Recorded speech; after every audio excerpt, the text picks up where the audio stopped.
आप सभी वैष्णव जन को श्री हरिवंशी श्री सद्गुरुदेव भगवान की जय हो। श्री राधा वल्लभ लाल की जय हो। श्री वृंदावन धाम की जय हो। आप सभी संतों, भक्तों, प्रेमियों, रसिकों की जय हो। परम पूज्य श्री राधा बाबा सरकार की जय हो। आज हम महाराज की कृपा से, उनके श्री चरणों के बल से, श्री चरणों के आश्रय से बहुत ही सुंदर प्रसंग कथन और श्रवण कर, मनन और चिंतन कर अपने हृदय में, अपने आचरण में उतारने का प्रयास करेंगे। पुस्तक महाभाव दीनमणि श्री राधा बाबा। प्रसंग पूज्य राधा बाबा जी की नाचने गाने वाली स्त्रियों में भी मातृ भावना।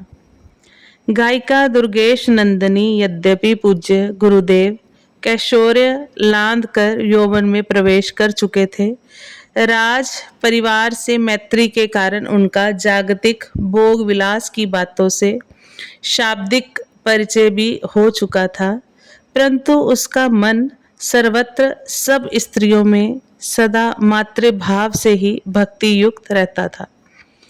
घोर मलिनता के वातावरण में और अतिशय मलिन व्यक्तियों के संग में भी अपने चित्त में कैसी निर्मलता संजोए रहते थे, इसका यहाँ एक अनुपम उदाहरण प्रस्तुत किया जा रहा है। प्रसंग है फकरपुर के राजा साहब के छोटे भाई का विवाह का। प्रसंग है फखरपुर के राजा साहिब के छोटे भाई के विवाह का। ये छोटे भाई साहब पूज्य गुरुदेव के बाल गोठिया साथी थे। राजा साहब का भी आग्रह था कि श्री मिश्र जी पूज्य गुरुदेव उनकी बारात में सम्मिलित हो। दोनों मित्रों का परस्पर इतना स्नेह था कि इस आग्रह को टालना भी संभव नहीं था। बारात दरभंगा की ओर गई थी। उन दिनों बिहार में ये बुरी प्रथा ही थी कि बारात में वैश्याएं नाच गाने के लिए अवश्य बुलाई जाती थी। संपन्न घरों की बारात में नामी गायिकाएं तथा नर्तकियां आती थी। राजा साहिब की बारात की मजलिस फिर भला कैसी सुनी रहती। अतः वाराणसी से दुर्गेश नंदिनी नामक नामी गायिका को बुलाया गया था। उसे लोग संज्ञा तो वेश्या की देते थे, परंतु वे मात्र उत्तम गायिका ही थी।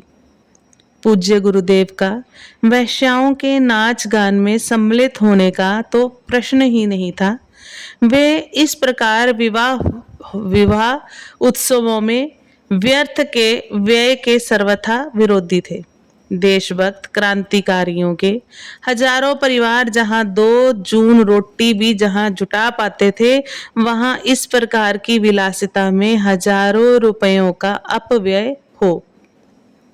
उन्हें ये सर्वथा अरुचिकर था, परंतु वे मात्र मौखिक विरोध ही तो कर सकते थे। इस प्रथा को समूलतः रोकना अथवा अपने मित्र के विवाहोत्सव में ये नहीं होने देना उनके वश की बात नहीं थी।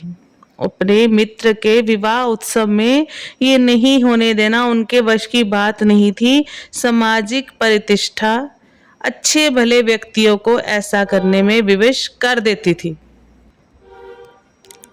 पूज्य गुरुदेव ने अपना विरोध प्रकट करने का यही उपाय सोचा कि स्वयं उस मजलिस में सम्मिलित नहीं होवे, परंतु दूल्हा भी पूरी हठी था।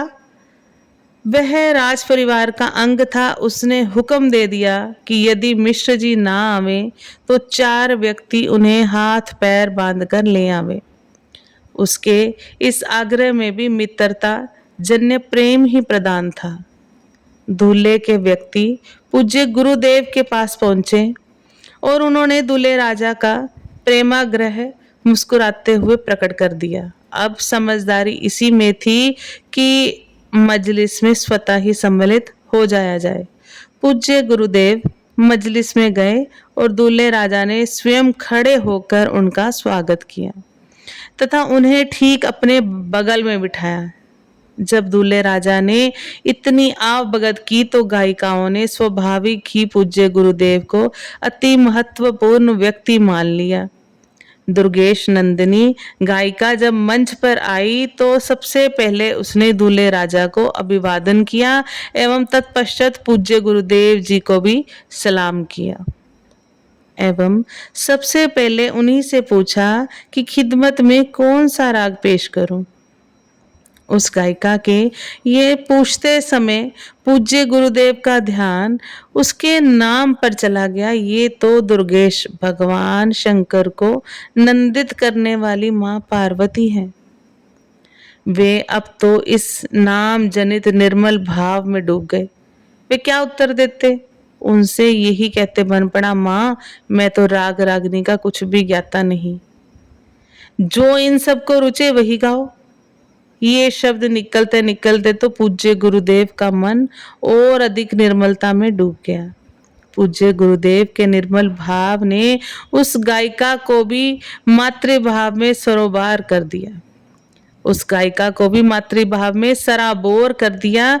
वह अति विस्मित हो उठी, जिसे सदा हे नेत्रों से ही सभी ने देखा, वो जिसे सभी ने हे नेत्रों से देखा हो, जिसे भरी सभा में सभी मात्र विलास यंत्र समझे, हे एवं तुच्छ संबोधनों से ही पुकारा करते हो, उसे कोई दैवी भाव से भक्तिपूर्ण नेत्रों से माँ कहकर पुकारने वाला भी है। इस मलिन संसार में उस जैसी सार्वजनिक मनोरंजन कर माया बटोरने वाली को कोई इतनी विशुद्ध सात्विक भक्ति भाव भरी दृष्टि से देखने वाला भी है। इस भाव ने उसके मन को झकझोर कर रख दिया। जब तक वह सभा में रही, वे पूज्य गुरुदेव जी की ओर विस्मय पवित्रता एवं वात्सल्य भरे भाव से ही निहारती रही। उसने लगभग 40 मिनट तक विलास तोड़ी राग गाया। ऐसा लगता था कि मानो राग रागनी तो उसके कंठ में क्रीड़ा ही करती रहती है। वास्तव में भावमयी भक्ति साधना में संगीत का स्थान बहुत ही महत्वपूर्ण है। पूज्य गुरुदेव ने तो भगवान शंकर से गायन कला में नैपुण्य मांगा था। वे कहते थे कि सितार का मुझ पर बहुत ही प्रभाव होता था। सितार से करुणा के भाव उनके हृदय में बहुत अधिक संचरित होते थे। पूज्य गुरुदेव को उस दिवस माता दुर्गेश नंदिनी के गायन ने भक्ति भाव की गहरी अनुभूति में प्रवेश करा दिया था। बहुत ही सुंदर प्रसंग। आज हम यहीं पे वाणी को विश्राम देते हैं। महाराज श्री की कृपा से, उनके श्री चरणों के बल से आगे भी प्रसंग कथन और श्रवण करने का सौभाग्य प्राप्त करेंगे। आप सभी वैष्णव जन को श्री हरिवंशी श्री सद्गुरुदेव भगवान की जय हो। जय जय श्री राधा श्याम।